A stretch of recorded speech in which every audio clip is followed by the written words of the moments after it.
केंद्रीय बजट से चंडीगढ़ की आम जनता भी राहत की उम्मीद लगाए बैठी है। लोगों के मुताबिक बजट में मध्यम वर्ग को राहत दी जानी चाहिए। टैक्स स्लैब में बदलाव और महंगाई को कम करने के लिए बजट में प्रावधान होना चाहिए। लोगों ने क्या कुछ कहा है, इस ग्राउंड रिपोर्ट में देखिए। 23 जुलाई को देश का आम बजट पेश होना है। वित्त मंत्री निर्मला सीतारमण बजट को पेश करेंगी और इस बार बजट से लोगों को क्या कुछ उम्मीदें हैं, क्योंकि नई सरकार बनने के बाद ये पहला बजट है और क्या कुछ उम्मीदें हैं, किन क्षेत्रों में सुधार लोग चाहते हैं, उनसे बात करते हैं। सर, क्या नाम है आपका? स्वर्ण सिंह कंबोज। सर, बजट आने वाला है 23 जुलाई को, तो आम जो आदमी, आम लोग हैं, क्या सरकार से एक्सपेक्ट कर रहे हैं कि कहाँ कहाँ सरकार काम करना चाहिए, क्या कैसे राहत लोगों को देनी चाहिए? देखो जी, जो आम आदमी है भारत का, जैसे सरकार मोदी साहब ने 10 साल चलाई है, अब 11वें साल में जो नई सरकार आई है उनका पहला बजट है। उसमें सबसे ज़्यादा जो मैं देखता हूँ कि जो हमारा एक मीडियोकर वर्ग है, वो सबसे पहले उसकी डिमांड ये होती है कि जो इनकम टैक्स की स्लैब है उसमें थोड़ा बढ़ोतरी की जाए, क्योंकि हमारे पास तो कमाने का जरिया सैलरी होती है और सैलरी से ही हम कुछ ना कुछ बचा पाते हैं। तो नंबर 2 पे, जैसे अभी आपने स्कूल के बारे में बच्चों से बात की, टीचरों से बात की, और स्कूल में क्या होता है हमारे स्कूल में, जैसे अभी आपने देखा होगा जो गेम्स के लिए बच्चों के लिए उतना प्रावधान नहीं है, उनको उतनी फैसिलिटी नहीं मिल पाती, उतना फंड नहीं मिल पाता, और बच्चे भी हमारे पास सबसे ज़्यादा जो है वो उस तबके के आते हैं कि जो अफोर्ड नहीं कर पाते। तो टीचर भी कहाँ तक करेगा, रिफ्रेशमेंट उनको नहीं मिलती, ठीक है, खेलने के लिए जो भी इंस्ट्रूमेंट्स प्रोवाइड होने चाहिए वो उनको नहीं मिलते। तो मैं कहता हूँ सरकार जो इस बार बजट में है, बजट में खास करके जो स्कूलों में उभरते हुए सितारे हैं, जहाँ से उन्होंने ऊपर तक पहुँचना है, जितने आज हमारे बड़े बड़े खिलाड़ी बने हैं, उनके लिए बजट में खास ध्यान रखें, खेलों की तरफ बच्चों को ज़्यादा वो करें। बिल्कुल। तो इसके अलावा, क्योंकि एक नौकरी पेशा आदमी होता है, कई ज़रूरतें होती हैं, घर भी चलाना है और बाकी बाहर के भी काम काज होते हैं, तो उनको लेकर कैसे आप कहते हैं कि सरकार क्या कुछ राहत लोगों को दे सकती है? देखो जी, सरकार को काम तो जो चलाने हैं उसमें जो कन्वेंस है, जिसमें जैसे पेट्रोल हो गया, डीजल हो गया, या आजकल वाहन गैस पे आ रहे हैं, इलेक्ट्रिक आ रहे हैं, इनको आम जो हमारे जैसे एम्प्लॉई है वो यही कहता है कि इसको सस्ता करे, इसकी तरफ थोड़ा ध्यान दे। नंबर 2 पे, और जैसे आजकल सोना ऊंचाई पे रेट जो है छू रहा है, तो जो आम व्यक्ति है, जो उसने अपने व्रत व्यवहार करने होते हैं, रीति रिवाज करने होते हैं, उस पर वो उसको पहले टेंशन पड़ जाती है कि भाई ये क्या होगा। कोई आम कंट्रियों के आने जाने में, सोना लेके आने जाने में भी कुछ ऐसा हो कि जो हमारे देश में सोना ज़्यादा आए, तो जिससे उसके रेट बढ़े। मतलब सोने चांदी के रेटों पे भी थोड़ी सरकार को, आम आदमी बंदे को कंसेशन देना चाहिए, कि ताकि वो अपना जो घर का व्रत व्यवहार है वो सही तरीके से चल सके। और आगे बात ये है कि जो जैसे हम शिक्षा देते हैं, शिक्षा में क्या है, आजकल बहुत सारी शिक्षा ऑनलाइन दी जाती है। उसमें क्या है, सबसे ज़्यादा आपके पास इलेक्ट्रॉनिक कंप्यूटर सस्ता हो, मोबाइल सस्ता हो, और जो चीज़ें वाईफाई यूज़ होता है वो सस्ता हो, जिससे कि हमारे जो मीडियोकर बच्चे हैं, जो मीडियोकर फैमिली से बिलोंग करते हैं, उनको कोई उसमें दिक्कत ना आए। जी, इसके अलावा, क्योंकि रसोई का जो बजट है वो भी बहुत मायने करता है काम इंसान की ज़िंदगी में, चाहे वो गैस हो, LPG गैस हो, या फल सब्जियां हों, या तमाम तरह की और सामान हों। आजकल महंगाई की बड़ी चर्चा है कि महंगाई देश में बहुत बढ़ गई है, उसको लेकर काम होना चाहिए। बिल्कुल जी, आजकल महंगाई तो इतना, मतलब वो है कि रसोई का तो पूरा बजट ही बिगाड़ दिया। चलो, गैस तो फिर भी सरकार ने 100-200 रुपये सस्ता किया, लेकिन सब्जियां तो इतना, और फल सबसे ज़्यादा इतना मतलब आसमान की ऊंचाइयों को छू रही हैं कि आम बजट में हमारा जो मतलब पॉकेट है, हमारी जो सैलरी वाली, वो पूरी हिल चुकी है। तो सरकार को एक बहुत ही कोई ऐसी स्कीम बनानी चाहिए कि जो उसको इकट्ठा करके रखते हैं, उसकी सब्जियों को, फलों को, मतलब अपना ज़्यादातर उसकी ब्लैक मारी करने के लिए कि भी यार उसको रेट चढ़ाया जाए, उन पे जमाखोरी पे, उस पे बहुत कोई ऐसा कानून सरकार लेके आए, और ताकि उस पर पाबंदी लग सके। और मैं ये कहता हूँ, कोई भी सीज़न हो, चाहे वो गर्मी का हो या सर्दी का हो, उसमें सरकार को कुछ ऐसे नियम बनाने चाहिए कि सब्जी का जो बजट है कभी ना बिगड़े, क्योंकि देखो आम चाहे बड़ा लोग है चाहे छोटे लोग हैं, दाल रोटी तो सब्जी सबने खानी है। तो सरकार को इस मामले पे इस बजट में सबसे ज़्यादा ध्यान रखना चाहिए। जी, नौकरियों को लेकर ही बात क्योंकि बड़ी चर्चा रहती है कि नौकरियां बढ़ाने की तरफ काम करना चाहिए सरकार को, कि नौकरियां बढ़ें, यूथ को रोज़गार मिले या अपना काम धंधा वो शुरू करें। इसको लेकर क्या लगता है, क्या करना चाहिए सरकार को? देखो जी, नौकरियां बिल्कुल बढ़नी चाहिए। अब बहुत सारा हम तो अपने स्कूल का बता सकते हैं, मैं थोड़ा सा बाहर का भी बता सकता हूँ कि बहुत सारी वैकेंसीज जो है खाली पड़ी हैं। बहुत सारे उथल पुथल करके टीचर, जैसे छोटे जेबीटी टीचर है वो टीजीटी की क्लासें भी लेता है, वो +1 +2 की क्लासें भी लेता है। तो सरकार को चाहिए उसके लिए लेक्चरर भी भर्ती करे।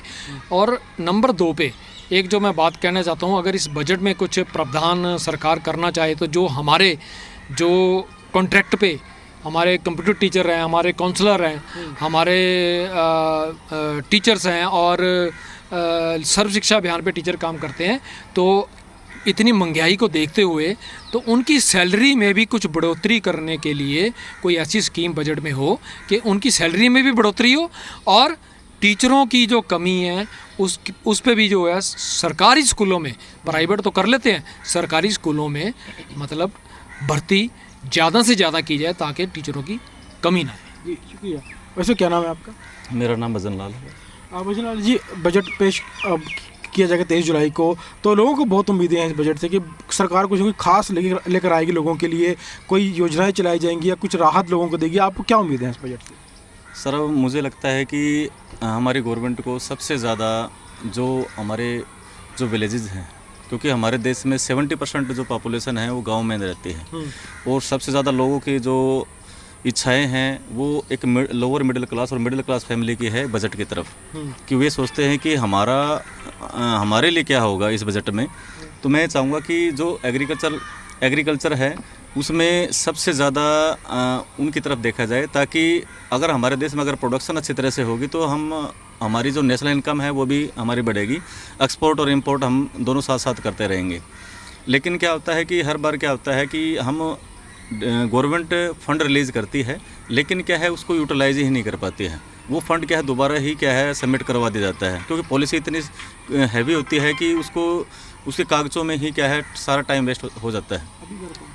तो इसलिए गवर्नमेंट से यही रिक्वेस्ट है कि जो भी अगर बजट है उसको एक लोअर मिडिल क्लास और मिडिल क्लास, ठीक है, उनको ध्यान में रख कर ही बनाया जाए, और जो बजट इशू होता है उसको यूटिलाइज करने के तरीके भी इजी बनाया जाए, इतना कॉम्प्लेक्स ना बनाया जाए, ताकि लोग उसके जो बेनिफिट्स है वो टाइम पे क्या है अवेल कर सके। इसका मुद्दा भी एक बड़ा मुद्दा देश में रहता है किसानों के लिए। सरकार हालांकि MSP की मांग रहती है या किसानों को और योजनाएं भी सरकार हालांकि किसानों ने चलाई हुई हैं, तो ये भी एक बड़ा मुद्दा है। तो सरकार बजट में क्या करे किसानों के लिए ताकि किसानों को और ज़्यादा फायदा मिले?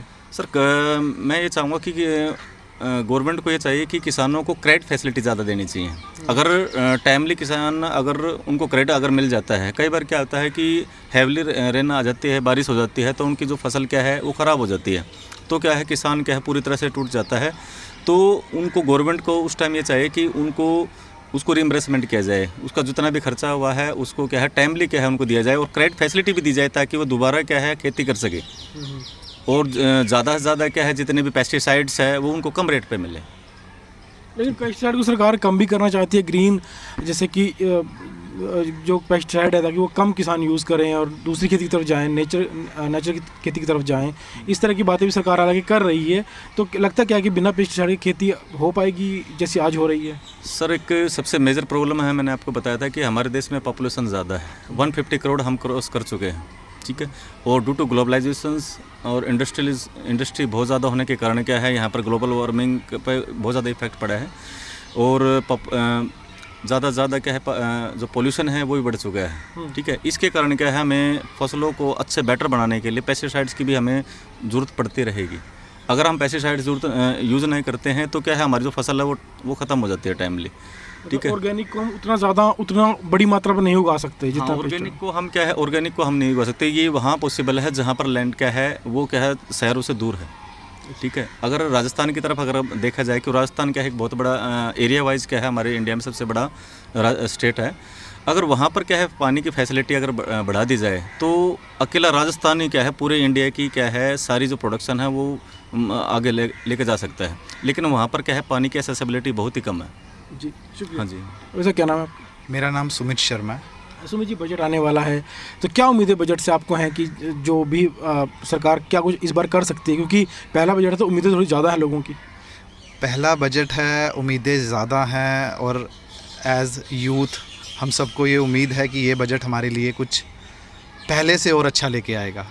11 साल हो गए हैं सरकार को जो कि शुरू हैं, और as per education policy 6% of GDP हमारा एक रेशो रहता है जो कि एजुकेशन पे रहता है, जो कि इसका एक 6% हिस्सा है।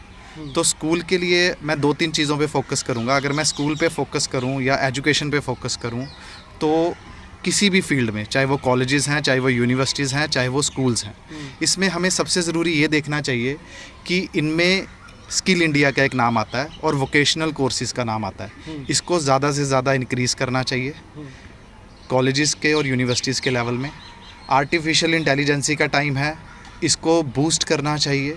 बच्चों में स्किल डेवलपमेंट के कोर्सेज़ को प्रोवाइड करवाना चाहिए। एग्जांपल के तौर पे रिटेल कोर्स हो गया या फिर आईटी में इंफॉर्मेशन टेक्नोलॉजी कोर्स हो गया।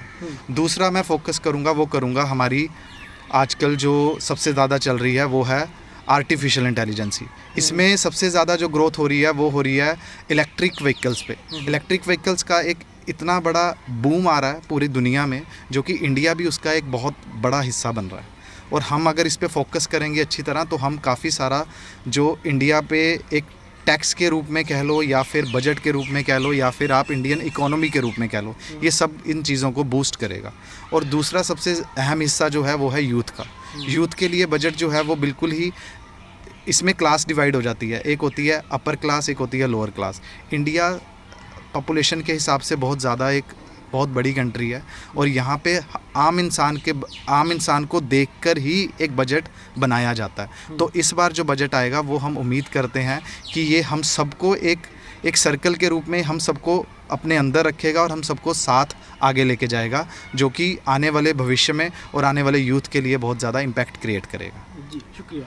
तो ये चंडीगढ़ के कुछ लोग हमारे साथ मौजूद थे, टीचर्स भी हमारे साथ मौजूद थे जिन्होंने कई मुद्दों को उठाया। इन्होंने कहा कि आम आदमी को राहत मिलनी चाहिए, टैक्स स्लैब में बदलाव भी होना चाहिए, महंगाई से भी राहत मिलनी चाहिए और ख़ासतौर पर जो बच्चे स्कूलों में पढ़ते हैं उनकी तरफ सरकार को ज़्यादा ध्यान देना चाहिए। खासतौर पर सरकारी स्कूलों में फैसिलिटी बढ़ानी चाहिए और यूथ को जो उस मिले वो अपना स्टार्टअप शुरू कर सकें, इसको लेकर भी सरकार काम करना चाहिए। और जिस तरह से आजकल इंफॉर्मेशन टेक्नोलॉजी की बात हो या आर्टिफिशियल इंटेलिजेंस की बात हो, वो दुनिया भर में तेज़ी से बढ़ रही हैं, तो सरकार को इस ओर भी ज़्यादा ध्यान देने की ज़रूरत है। वीडियो जर्नलिस्ट राहुल दीवान के साथ विजय राणा, जी मीडिया, चंडीगढ़।